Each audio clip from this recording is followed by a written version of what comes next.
Bonjour à tous, on va parler de, comment il s'appelle? Marty Suprême. C'est un film assez étonnant. J'aime pas le début du film.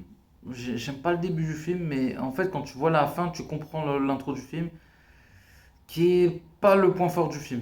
Je sais pas comment vous expliquer ça. Marty Suprême, c'est le film avec Timothy Chalamet, Gwyneth Paltrow, et je me rappelle pas avoir vu d'autres grands noms dans le film. Voilà. Euh, Celui qui est japonais là dans le film, il est incroyable aussi.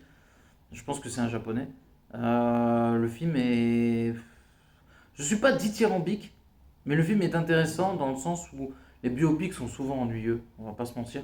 Mais là, ce qui est intéressant, c'est que ça montre pas Marty Suprême dans le sens où le gars c'est un mec exceptionnel.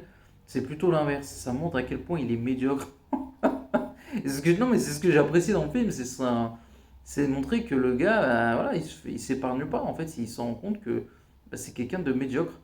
Et Timothy Chalamet joue très bien dans le film. Je pense pas que c'est sa plus grande performance, mais je trouve qu'il joue très bien dans le film. Le reste du casting aussi. Voilà, c'est l'histoire d'un gars qui joue au ping-pong, mais il est hautain, arrogant. C'est vraiment le loup de Wall Street, mais du pauvre, en fait. Comment il s'appelle, Marty Suprême. C'est un menteur, c'est un escroc, tout ce que vous voulez. Il est prêt à n'importe quoi pour réussir. Et du coup, le film, je trouve que la deuxième partie du film est intéressante et la fin.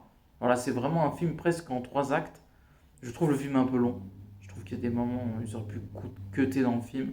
Surtout qu'il y a des scènes, parfois, elles servent à rien dans le film, ça rallonge le film. C'est inutile, ça pourrait être très simple. Mais c'est un film intéressant. Voilà. Pour la performance des Oscars, euh, moi, j'ai pas une performance qui m'a marqué plus pour l'instant. On va dire. Là, Timothy Chalamet, s'il l'a, ça me choque pas. Après, je vois pas une performance dans un autre. À part le film aussi sur la Palestine, Palestine 36, ou la voix de In Rajab, le reste, personnellement, hein, je vous donne mon avis, même Sinners ou quoi que ce soit, ça mérite pas les Oscars. Ni Michael B. Jordan. Faut être honnête, faut dire la vérité, parce qu'on sait comment ça marche un peu Hollywood, mais il faut dire la vérité. S'il y a deux trois films qui méritent un Oscar, euh, ouais, Marty Suprême, il pourrait en avoir sur peut-être la mise en scène. Alors, j'aime pas le réalisateur, mais peut-être les acteurs. Peut-être Timothy Chalamet mérite éventuellement le scénario.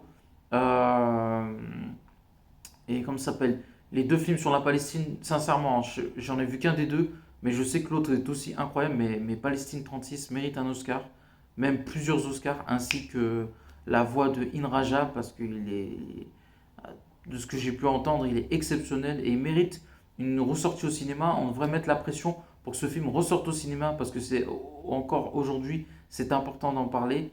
Et le film est tout simplement incroyable. Donc n'oubliez pas de commenter, liker la vidéo et à la prochaine. Ciao.